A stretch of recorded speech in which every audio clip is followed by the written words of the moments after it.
কোনো দালাল ক্রেতা ও বিক্রেতা উভয়ের কাছ থেকে টাকা নিলে সেটা জায়েজ হবে কিনা? আমাদের দেশে জমির দালাল বলেন, অন্যান্য বিভিন্ন দালাল বলেন, এই দালালদেরকে দেখা যায় অনেক সময় ক্রেতা বিক্রেতা দুই দিক থেকে টাকা নেয়। অনেকে দেখা যায় ক্রেতার পক্ষ থেকে টাকা নেয়, অনেকে শুধু বিক্রেতার পক্ষ থেকে টাকা নেয়। কারণ যে বেচবে সে বলে, ভাই আমার জমিটা একটু বেচে দাও, তুমি কাস্টমার খুঁজে আনো, তো তোমাকে এত দেব। এরকম যেরকম আছে, এটা যেরকম আছে। আবার অনেকে ওই যে বিক্রেতাকে ক্রেতা বলে, ভাই আমার এই জিনিসটা কেনা দরকার, কোথায় পাওয়া যায় একটু দেখেন। তো সেখান থেকে সে খুঁজে এনে দিলে ক্রেতা তাকে কিছু দেয়।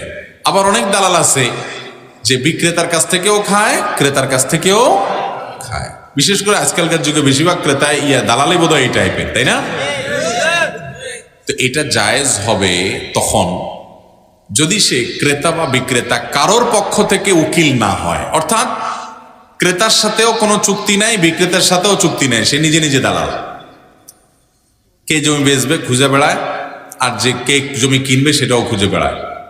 তো বেচা লোক আর কেনা লোকের সাথে সে মধ্যস্থতা করে সব কাজগুলো সমাধান করে।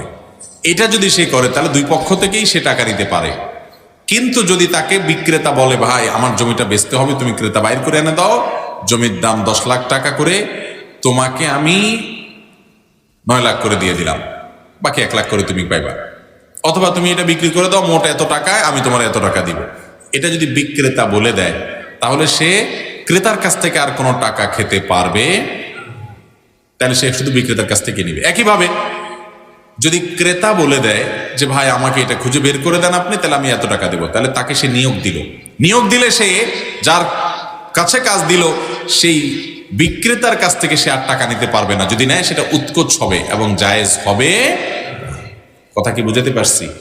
তাহলে যে কোনো এক পক্ষ থেকে নিয়োগ প্রাপ্ত হলে শুধু তার টাকা খেতে পারবে, অপর পক্ষের টাকা খাওয়া যাবে না। তখন এটা সুদ হবে, ঘুষ হবে, উৎকোচ হবে এবং নানা কারণে গুনাহ হবে না, জায়েজ হবে।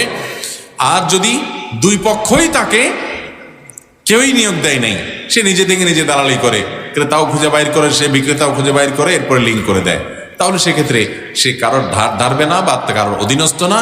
বিদেশে সে দুজন থেকেই বলে কয়ে ধোকাবাজি ছাড়া, মিথ্যা ছাড়া। দালাল মানে এখন প্রতারণা করবে, তিলের তাল বানাবে। বিদেশের দালাল মানে হলো ভিসা আসবে, মনে করেন ক্লিনারের, বলবে যে তুমি বিশাল বড় ম্যানেজার পোস্টে যাচ্ছ, আছে না নাই?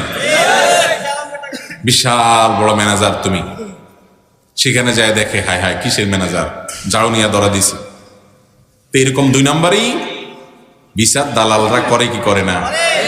জমির দালালরাও একই কাম করে। ভাই এই জমির দাম এত টাকা বলছিল, ভাই এটা মিথ্যা কথা, অল্পের জন্য দেয়া হয় না ভাই, একদম কাগজ টনটনা, আসলে সে জানে ভেজাল আছে।